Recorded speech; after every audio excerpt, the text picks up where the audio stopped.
இப்ப நடக்கிறது கலியுகம்.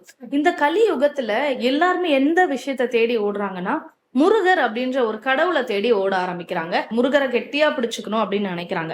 ஆனா ஒரு விஷயம் எல்லாருக்கும் தெரிய வேண்டிய ஒண்ணு என்ன அப்படின்னு பாத்தீங்கன்னா, முருகருடைய பாடல்கள் மூலியமா நம்ம நிறைய இடத்துல தெரிஞ்சுக்கலாம். முருகனை சரணாகதி அடையணும் அப்படின்னா என்னைக்குமே நாம முருகருடைய அடியார்களை சரணாகதி அடையணும். அப்படி பல அடியார்கள் இந்த பூமியில இந்த கலியுகத்துல இன்னும் வாழ்ந்துகிட்டு தான் இருக்காங்க. முருகருடைய குழந்தை அப்படின்னு கூட இவரை சொல்லலாம். அவர் யாரு அப்படின்னு பாத்தீங்கன்னா வள்ளல் வாரியார் சுவாமிகள் அவர்கள் தான். அந்த வள்ளல் வாரியார் சுவாமிகளை பத்தி நிறைய விஷயங்கள் நம்ம கேள்விப்பட்டிருப்போம். முக்கியமா இந்த சினிமா அப்படிங்கிற ஒரு விஷயமும் கடவுளே இல்ல அப்படின்னுமே நிறைய பேர் ஒரு காலகட்டத்துல சொல்லிட்டு இருந்தாங்க. முக்கியமா தமிழகத்துல இது ரொம்பவே கோலோங்கி நின்றது அப்படின்னு சொல்லலாம். அந்த காலகட்டத்திலயுமே தன்னோட யதார்த்தமான பேச்சால ஆன்மீக சொற்பொழிவுகளை யதார்த்தமான மக்களுக்கு எளிமையான முறையில ரொம்பவே அழகா கற்பிச்சிருக்கிறாரு. முக்கியமா இவர் ஆன்மீகத்துல ஒரு பெரிய புரட்சியுமே உண்டாக்கி இருக்காரு அந்த காலகட்டத்துல அப்படின்னு நினைக்கிறேன். இப்ப நீங்க சமீபத்துல பாத்தீங்க அப்படின்னா நாம வெளியே போகணும், குழந்தைகளோட நிறைய நேரம் ஸ்பெண்ட் பண்ணணும் அப்படின்னு நிறைய படங்களுக்கு போறோம், தியேட்டர்களுக்கு போறோம், மால்களுக்கு எல்லாம் போறோம், பீச்சுக்கு போறோம். இதுதான் இந்த காலத்துல நடக்கக்கூடிய வழக்கமா இருக்கு.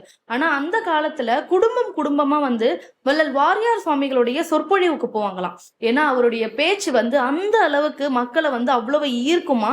ரொம்ப நகைச்சுவையா பேசுவாராம், குழந்தைகள் இடத்துல ரொம்ப அன்பா இருப்பாராம்.